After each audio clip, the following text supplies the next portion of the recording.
Hello and welcome to the Temple of Nuit Aquarius New Moon reading. My name is Eva Wildheart, and I am recording this deep in the dark moon, the Aquarius dark moon, on the 29th of January 2025. Before I roll into the new moon reading, I just wanted to share with you a few things that have been happening this month. I think this is the first recording I've done in 2025 in this Gregorian calendar. Welcome to the new year. Happy Gregorian New Year. Already we have been blasted off into wild lands and surprises and topsy-turvy events. Things are ramping up. We have always said that 2025 was going to be a year to remember, and already it is proven that way, and yet this is only the beginning. Or is it? I feel like we've been in this for a really long time.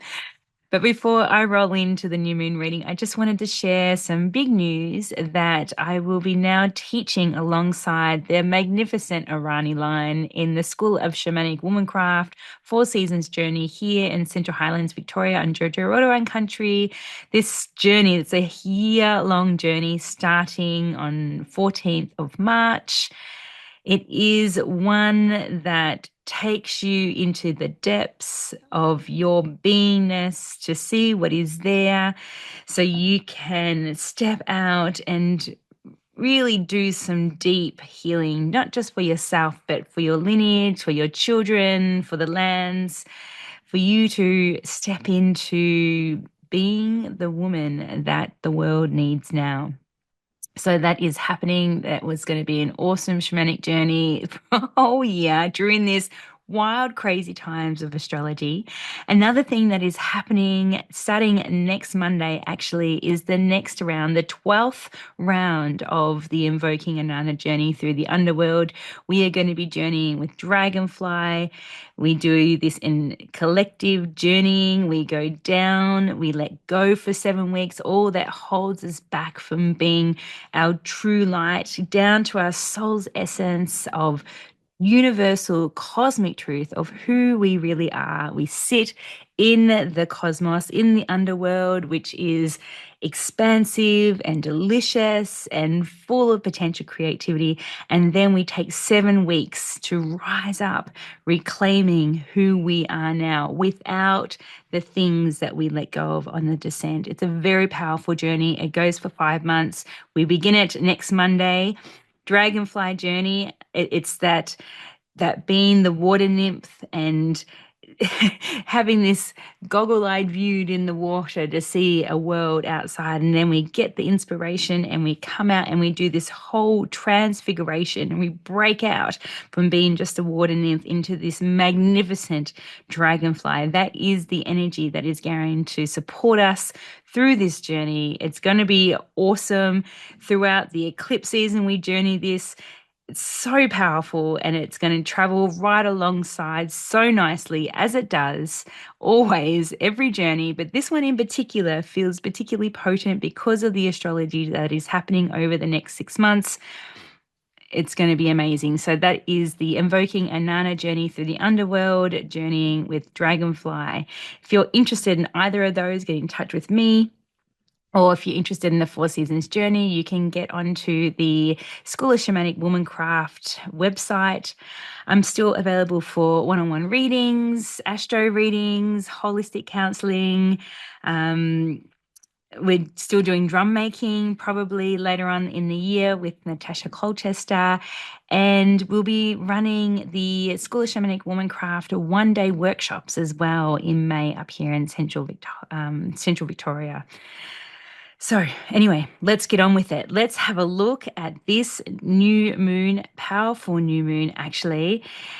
It is happening here in Eastern Australian Daylight Savings Time at 11:35 p.m. today, the 29th of January. It is happening here below, as we see down below. This is the horizon here. That's what's at the east going up. This is the west. This is where the sun set tonight in the west. And down below is right here, out of our view, is the sun and the moon conjunction that is happening every new moon. But today, this new moon is happening at 9 degrees and 51 minutes of Aquarius. Aquarius is the sign of fixed air. It is symbol of the water bearer. And it's interesting because you'd think the water bearer, it would be a water sign, but actually it's the space behind the water, the air that is in the vessel that pushes the water out. I like to think of Aquarius as the collective consciousness. It is like the second last transpersonal sign. It is ruled by Saturn, which is like the structures, but also Uranus, which is really interesting because later on in a few days' time, Uranus will station direct. Uranus at the moment is in Taurus at 23 degrees and 15 minutes. This Uranus is been on a journey. It has been retrograde since the 2nd of September, where it went retrograde at, and I've just got my notes here, at 27 degrees. So it came so close to crossing into Gemini, which will happen later on in August this year. But we've come back here to 23 degrees and so close to, if you cast your mind back to the grand Jupiter and Uranus conjunction that happened in April 2024, it is so close to that point, which was at 21 degrees. So we might get a bit of a hint after this new moon of whatever was happening for you in late April of 2024, that Jupiter, which is the planet of expansion, hitting the planet of universal, revolutionary, lightning bolt changes that shift everything, and especially in Taurus. Taurus is that fixed earth, it's the bull, but with Uranus there, everything seems very unstable. And hands up, if everything feels very unstable at the moment, it feels like everything's a rocking and a rolling, and we still don't know where it's all going to land. And I really don't think we're going to know until later on next year. Things might settle down towards the end of this year, but still, there's big transits still happening all the way through the next couple of years. So this Uranus going through Taurus has really done a big shakeup of how we thought. What I'm feeling is this earth reality to be. You know, this what we thought was solid here on the earth, fixed. Uranus has shown us that maybe it's not so fixed. Maybe, lifting up illusions, lifting up things that we could rely on, jobs, for example. Uranus is technology as well. And coming back to Aquarius with that Uranus here, it's like that Saturn is here to bring stability, but that Uranus is here to shake up foundations. So it feels like a bit of a juxtaposition between the stability of Saturn and Uranus, the revolutionary change maker, this freedom fighter, this thinking out of the box, this futuristic entity or energy that really wants us to catapult in the future.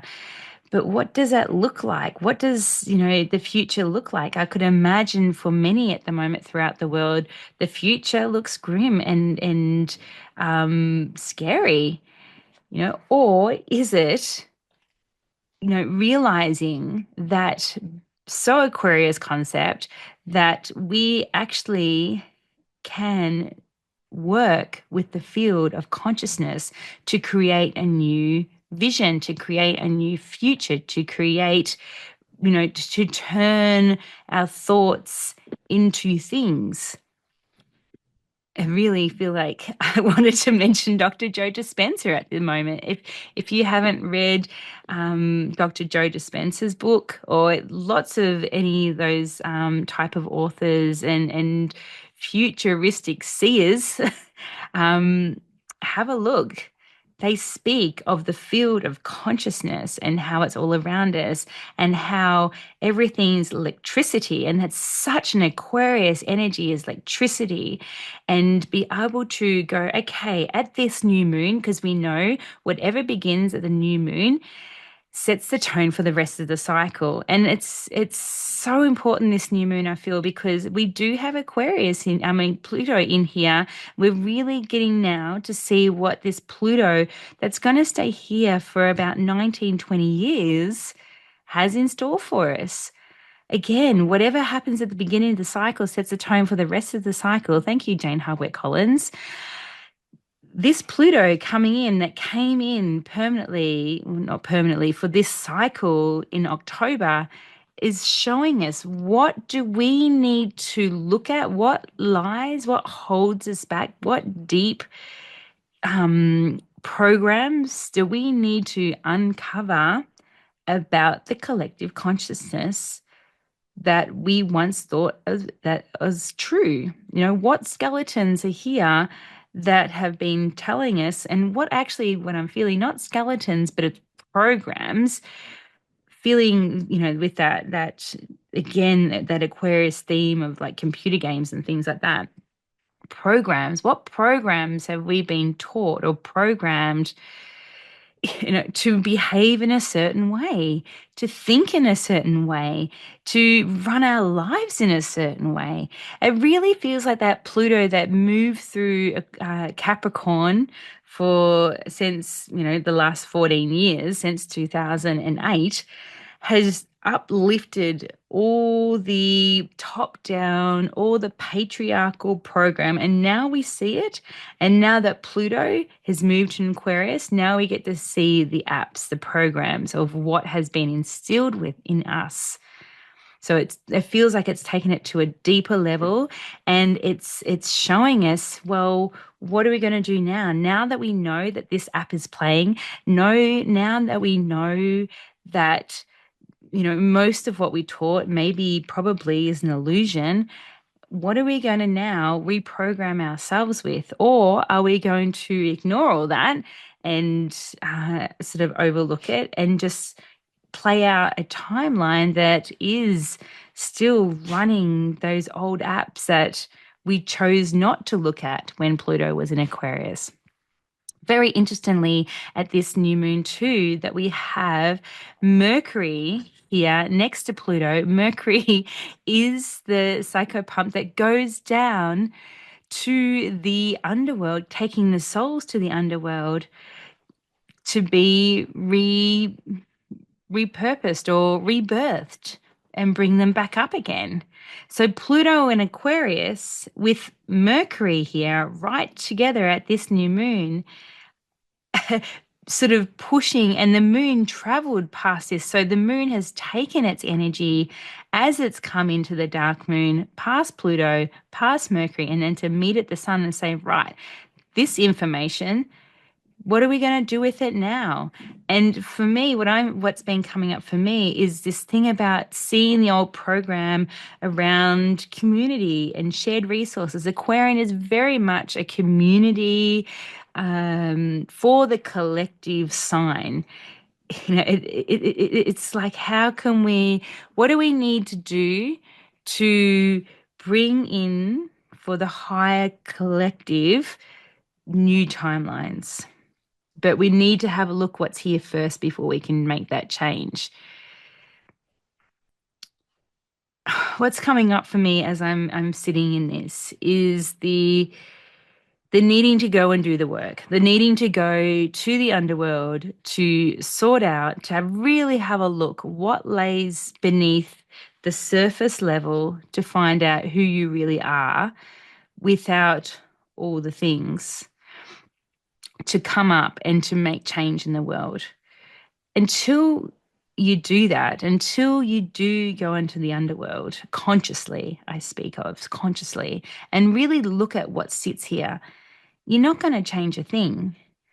You can talk about the environment and all the rest of it and wanting to change the world, but until you actually go and do the inner work, you're not going to do it. You're not going to change the field of consciousness. You're not going to change reality if you don't go and see what actually lays within you first. What programs are in with you first? Outdated beliefs that you can't take with you into a joyous life, a peaceful life, a well earth. You got to go down and see what's here first that stops you from being there, if that makes sense. To sit with the grief and the pain and to extract it, to release it, to move it. Because if we're trying to call in and go on protests about all the things in the world, but yet we're not looking at our own stuff that sits here and really be with that, things are not going to shift. The field, your brain, your neuron pathways, even in the psychology world, will tell us that there are neuron pathways playing out, and we need to see what what old stories that are playing within us in our actual real brain. We need to see those stories and to bring them up and to say, well, choose something different and work at. And you've got to work at making new neuron pathways to make new thought patterns and new belief patterns. And when we do that, we change the world. It all starts with the inner work first. And this is what this electricity and just currents and Aquarius, I feel, is building the new structures, Saturn, to make change in the world, Aquarius. But you need to hear Pluto and Mercury here, right next to here, next to the moon, next to the sun, showing us this is what we need to leave behind. Pluto, Mercury, moon coming up behind, pushing their energy, going with the moon that passed through there and talking and having this conversation with the sun about it, life force. Even that is pretty big. But when we look here, so that is happening. But also, if we go to Pisces, which is the last sign in the zodiac, we now have the nodes now changed into Pisces and the Virgo axis of your chart.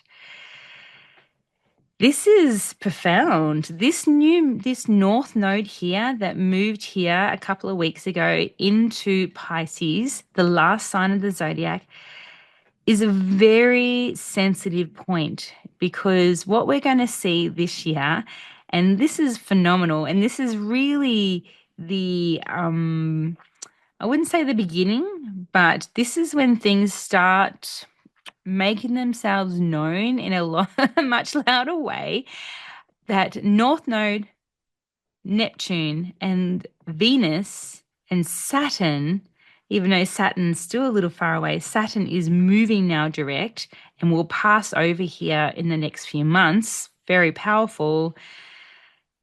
Even this combination of Venus, Neptune, and North Node is telling us Neptune dissolving, illusions, disillusions, dreaming. North Node, where we're going, where's the collective north, where's the collective consciousness going? What's fated? Where are we heading to? What's the future portal? I always see the nodes as portals. Future, heading forward.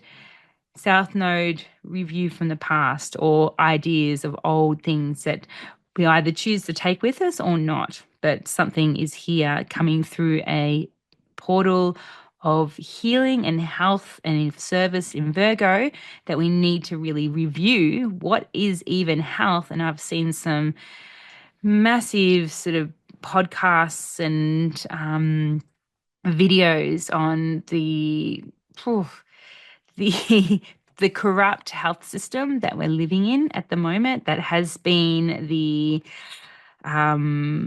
narrative of mainstream health, and just how corrupt by big pharmacists it is. And here, North Node in Pisces, dissolving, dreaming, mutable water. What even is that? Coming to the end of something, something disappearing, something being redreamt, collective energy. North Node. This is what we are needing to do. This is what we're being guided to do. Dissolve anything, any illusions, any things that aren't of service to the higher frequency of love, which is what most of us want. We all want, most of us want to leave our children in a world that is a loving world. And so here we are with Venus, the feminine, the divine feminine coming in and showing us what needs to be dissolved to really sit in and dreaming, a new dreaming for the future, for a higher frequency of beauty and love. Now, Venus is in for a big journey. Venus is now in its retrograde shadow. The shadow was at 24 degrees, so it's just past that. So now it will travel up here to about, I think it's 10 degrees of Aries. And then it's going to stop here and station retrograde on the 2nd of March. And it's going to come back here until the 13th of April. So this is information that Venus is showing us. This is really important for Venus to take note of what's arising for her, because it will come up again. It will come up again over the next few months. And especially Venus is right in the mix with the eclipse season. There will be a full moon eclipse happening here in Virgo and Pisces axes on the 14th of March. And then we have our very last Aries eclipse at the end of March. So with Venus here, Venus, Neptune, North Node, and Saturn have started a conversation that's going to last for a few months now. And what will happen coming into March, we're going to have the Sun and Mercury move up and join this Pisces party. This is really big. I've been looking at March, and most astrologers have been looking at March for quite some time, and just looking at the enormity of what this all means with Pisces, as I said, dissolving of what we can't take with us. And with Venus here, and Saturn as well. Saturn is structures, but also Saturn is the Lord of time, and in Lord of time in Pisces, I don't know whether you notice, but time is a bit skew-if, we can feel that time is passing fast, passing slow. It's sometimes we have a lot of big rushes of things and information and doing, and then it would be just calm and quiet, and there'll be another big rush and time will go really fast and then it'll slow down again. I feel also this movement of just that shifting of timelines and really being exposed to what is holding us back to this divine love frequency, this beautiful, and Neptune and Venus feels like this beautiful high personal and collective octave of love. Both, Venus loves Pisces. It's so lovely to have Venus in Pisces, and Neptune, that's in its home sign in Pisces. And you've got the North Node here. And as I said, with Saturn coming in as the Lord of time, this really feels like this push that can just catapult us into a whole new place if we choose to go. If we choose to look at the things that this new moon is bringing up with Pluto and Mercury down here. What is holding us back from revolutionary love? What old, outdated programs from our ancestors, our culture, are we hanging on to? You know, this feeling, and just thinking of this also, this Uranus station direct, nothing is stable. You think that having a 9 to 5 job and or going to school, this old program that you would have a job 9 to 5, get married, have a house, have babies, that's all dissolving.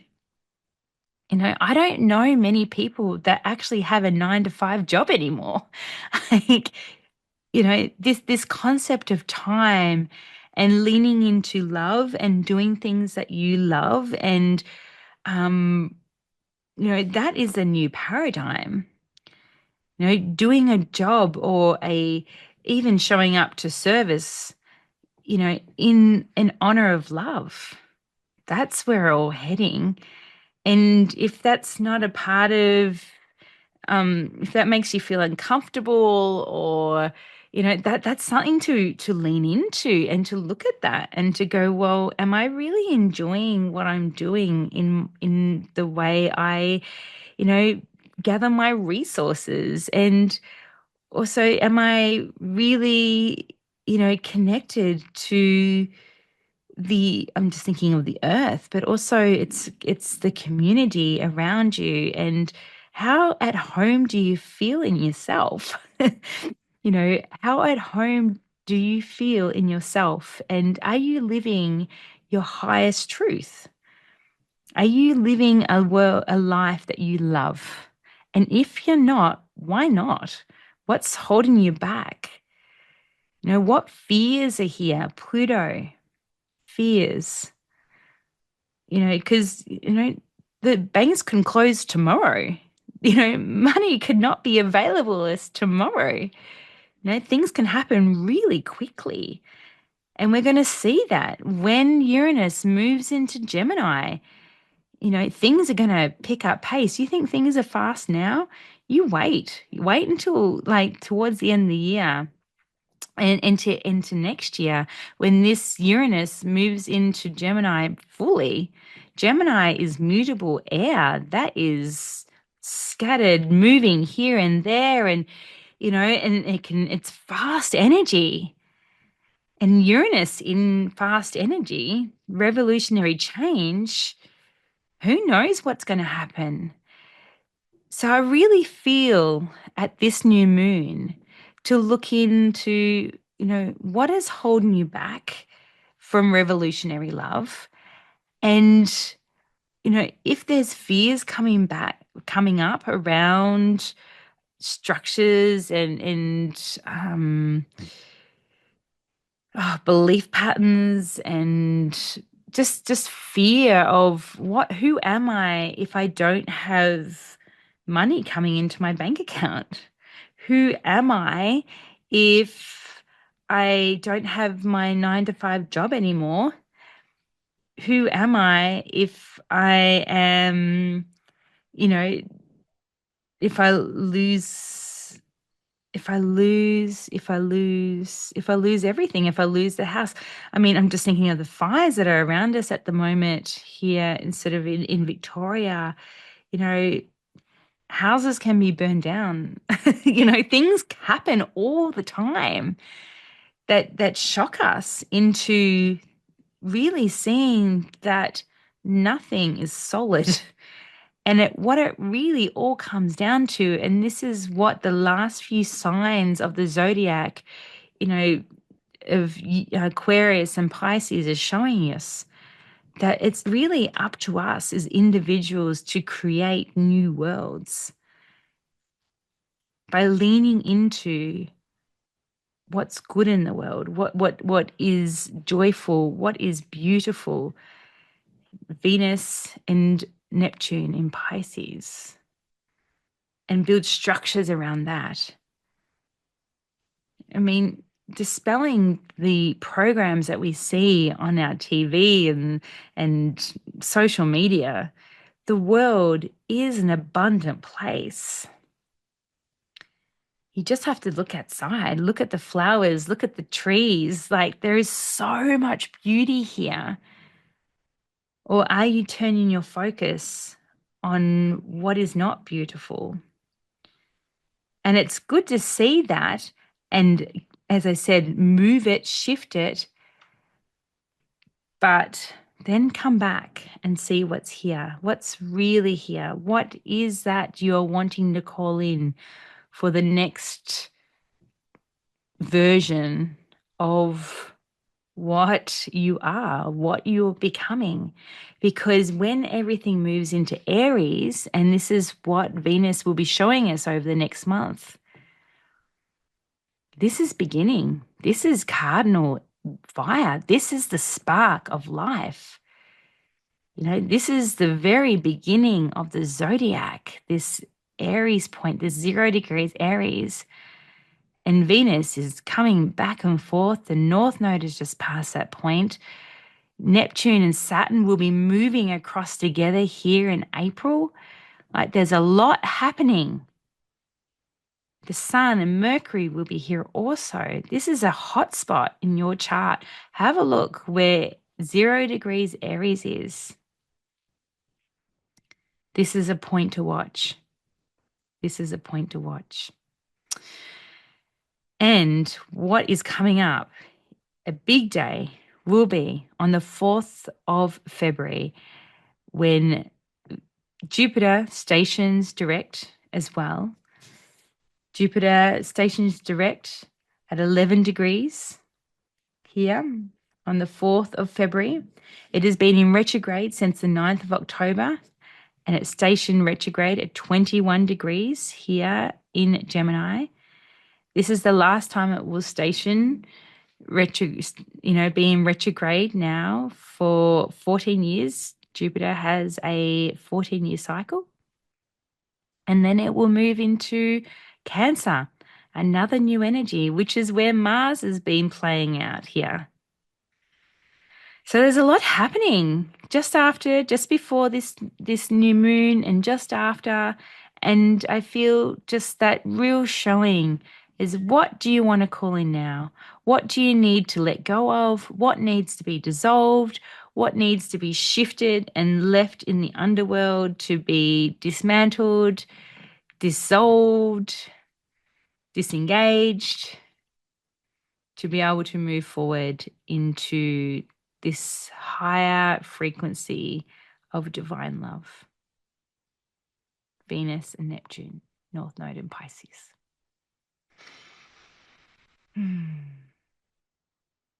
Yeah. Thank you for listening. That was a big reading. I'm sending you so much love for this new moon, and I will hopefully see you at the Leo full moon. Don't forget, School of Shamanic Womencraft, 4 seasons journey here, Central Vic, starting the 14th of March. Invoking Inanna Journey with Dragonfly, with a delicious collective of amazing women down into the underworld and back to dissolve all that no longer serves, Pluto and Mercury, and stepping in to that Neptune and Venus and North Node in Pisces. So perfect, you can't make it up. Much love. Take care. Bye for now.